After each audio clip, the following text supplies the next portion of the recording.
Et oui, le premier débat, il concerne Isaac Liadji, le talent du centre de formation de l'OM, qui devrait, selon les informations récentes, s'engager avec Lille, comme c'était annoncé depuis quelques semaines. Là, ça semble se concrétiser.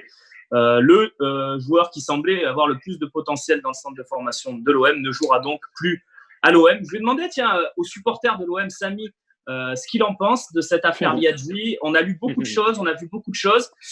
On voit aussi que les supporters ont la rancune tenace contre ces jeunes qui ne veulent pas s'engager dans le club de leur cœur, soi-disant.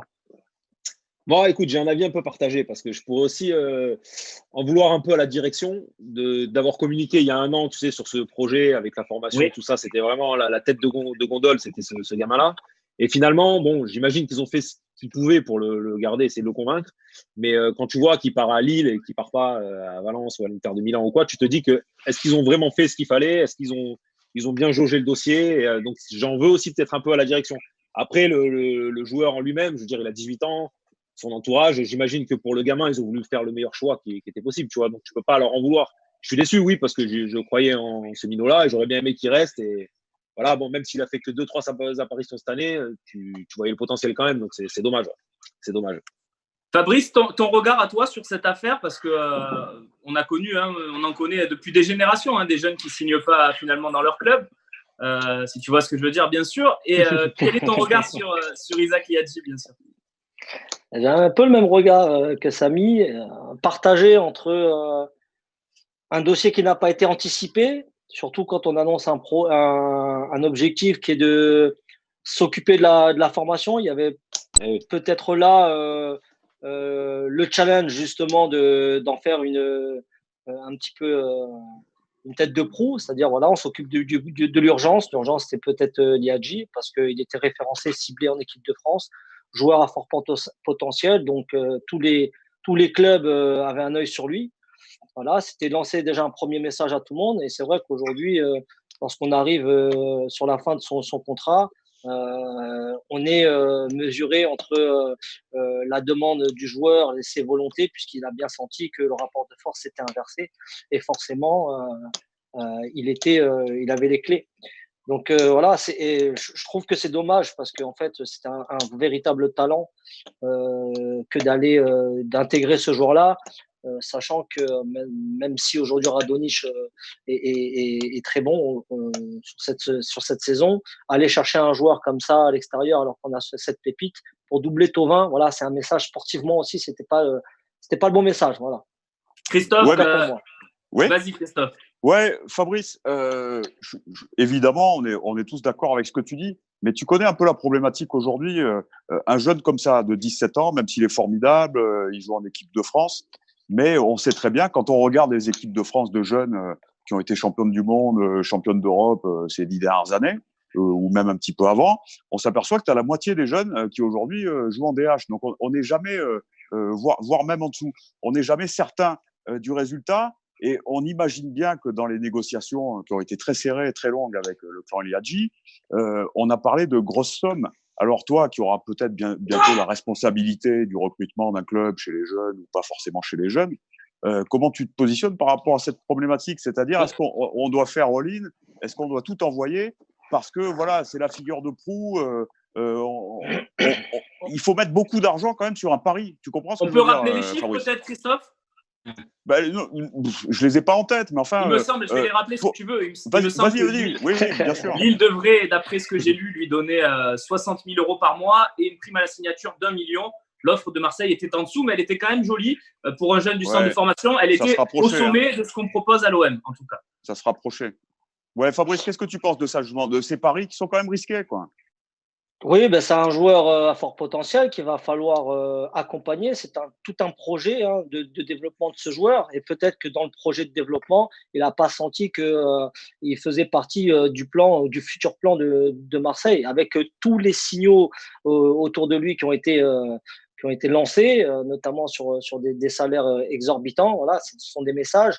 Des informations que son plan a pu récupérer pour le convaincre peut-être d'aller ailleurs. Alors, quand il va à Lille, quand Campos le propose de venir à Lille, c'est qu'il prend comme exemple Et malheureusement, ça plaide en sa faveur. C'est Pépé, c'est Bamba, c'est Ikoné, etc., etc. Que j'allais dire. Voilà. Est-ce que ça va pas se passer? Ça, c'est le talent qui veut dire. Mais quand vous regardez dans votre centre de formation quels sont les meilleurs joueurs, je crois qu'il en fait partie et peut-être même le meilleur. Donc, c'est peut-être malheureusement surpayer peut-être un joueur, mais lancer un message à tout le monde. Romain, c'est ça la vie. Romain, justement, les signaux à l'OM, ils étaient quand même en faveur. On se souvient de Villas-Boas qui disait, moi, dès qu'il a signé, je le fais jouer, ce petit. Ouais. Ben, en fait, je pense que on peut pas dire que l'OM n'a pas été dans le sens de Liadji quand même, sportivement. En fait, je pense qu'au moment où Villas-Boas arrive, c'est déjà trop tard. Au moment où Hero fait sa déclaration en parlant du centre de formation, concernant Liadji, c'est déjà trop tard parce qu'il y a eu un passif, parce qu'il y a eu des histoires en U17 avec peut-être un directeur de la formation qui lui faisait pas confiance. Et déjà, dans sa tête, il s'était tourné vers autre chose. Moi, ça me fait penser un peu pour ceux parce qu'on est dans un univers maintenant de confinement et il y a beaucoup de gens qui regardent des séries. Il y a cette superbe série Sunderland Till I Die sur Netflix.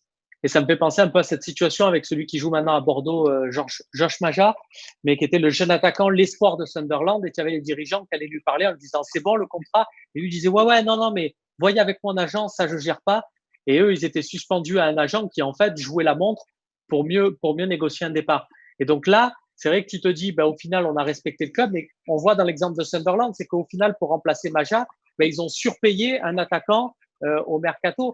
Et là, l'OM, pour trouver une doublure, peut-être un titulaire, attention, à ce poste-là d'ailier droit, il va peut-être falloir surpayer. Donc, c'est une question, toujours est-il concernant Liadji, je pense qu'en termes de mentalité, parce que c'est super important dans le football, je pense il va peut-être réussir à Lille, il va peut-être réussir ailleurs, et tant mieux pour lui.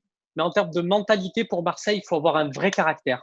Surtout quand on est un jeune Marseillais, on le voit avec Lopez, qui a réussi et qui a un sacré caractère. On le voit avec Boubacar Kamara. Et quand je dis sacré caractère, c'est pas grande gueule. C'est sacré caractère, c'est un mental.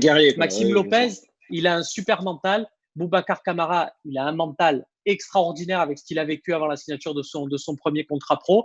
Voilà. Et je ne pense pas de ce que j'ai vu, mais c'est pas condamnable. Quand tu as 17 ans, t'es pas armé pour ce truc-là. Voilà. Je pense que Liadji, il n'a pas encore ce mental-là. Christophe, tu veux intervenir? Allez-y, les gars. Si vous voulez participer, Fabrice, Samy, Romain, bien sûr. Christophe, foncez, c'est le moment. C'est bien d'avoir Fabrice, ça tombe bien aujourd'hui parce que je me souviens, c'est peut-être en 2015 ou en 2016, Fabrice, je t'avais appelé justement parce qu'on parlait d'un jeune joueur qui avait la possibilité de jouer à l'OM. C'était un très jeune joueur qui était à Valenciennes, un défenseur. Je t'avais téléphoné. Il avait 16 ans. Oui, bien sûr. Il avait 16 ans et l'OM avait la possibilité de le faire. Pour une certaine somme, je m'en souviens plus.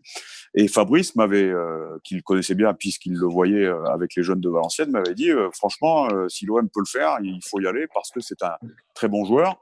Il avait peut-être 16 ans à l'époque. Et finalement, Upamecano, aujourd'hui, il va partir pour 80 millions d'euros cet été ou 70. Enfin voilà, c'est un top 3 chez les jeunes défenseurs pour les très gros clubs. Tu t'en souviens, Fabrice? On avait même parlé de Touzard parce qu'il y avait eu un petit peu la même chose. J'ai fait venir Bernard Casoni sur le terrain des 17 ans parce que moi, j'étais le voir jouer. Ouais. Parce qu'il y avait un parent qui jouait, qui a son fils jouait aussi. Tu vois, c'était les deux joueurs qui sortaient du pôle Liévin. Mmh. Bon, ils étaient identifiés. Et en fait, équipe de France, capitaine, défenseur. Nous, on avait quelques problèmes sur la Ligue 2, sur la défense. Et j'ai dit, tiens, Bernard, écoute, il y a un joueur là, il faut venir le voir. En plus, on a des problèmes, il faut le faire monter. Ça lance un vrai message, etc., tu vois. Donc, il a été le voir. Il n'a pas retenu plus que ça. Et si tu veux, quand tu m'as appelé, j'étais déjà au courant de ce joueur et j'étais déjà au courant, si tu veux, qu'il partait dans le groupe Red Bulls en fin de saison. Ouais, c'est vrai qu'ils en ratent pas beaucoup, le groupe Red Bull. Ces jeunes défenseurs centraux, c'est impressionnant. Surtout en France, ils sont bons sur le marché bien français. Sûr, on a les meilleurs. Après, pour nuancer un peu tout ça, ça sera le mot de la fin, vas-y Samy. Je suis d'accord avec vous, mais c'est vrai que des mecs de 17 ans qui avaient un fort potentiel et qui n'ont pas eu la chance aussi à l'OM et qui ont réussi ailleurs, ok, ils ont réussi ailleurs, mais peut-être dans le contexte de l'OM, ils n'auraient pas réussi aussi, tu vois. Donc, effectivement, il y a dit peut-être qu'il va réussir à Lille et peut-être qu'à Marseille, en fait, ça aurait traîné. On en a vu d'autres, Boutouba et compagnie, je vais dire. Et au final, non, je voulais juste rebondir sur le fait de surpayer pour atteindre un objectif. On l'a vu chez les pros, pour atteindre l'objectif de Champions League, il aurait peut-être fallu prendre la même stratégie pour le centre de formation pour atteindre de la qualité et garder ses joueurs au centre de formation. Peut-être, c'est une idée que je lance, mais c'est un message fort quand même. Bah, c'est ce que fait Lyon à la base. Hein. Ouais. C'est ce que fait Lyon depuis longtemps. Hein. Exactement. Ouais. Après, peut-être, quitte à perdre des joueurs, tu le vends 30-40 derrière, quoi, c'est ça. Bah, un jeune joueur, 17-18 ans, qui joue à Marseille, au bout d'un an, même s'il a fait 6 mois, et l'année d'après, il fait même 30 matchs sur 2 ans, il vaut plus 1 million. D'accord, oui, bien sûr. C'est le trading aujourd'hui. Hein. Mauvais calcul, ouais, c'est vrai. Bon, c'est fait, c'est ainsi. On verra. Là, on attend l'officialisation du LOSC, évidemment. On va parler de la fin de saison maintenant. On va voir ce qui serait le plus juste, le plus avantageux pour l'OM et aussi ce qui devrait se passer selon vous. Enfin, c'est très compliqué, évidemment, mais c'est le débat central depuis le début de la crise, donc on en parle.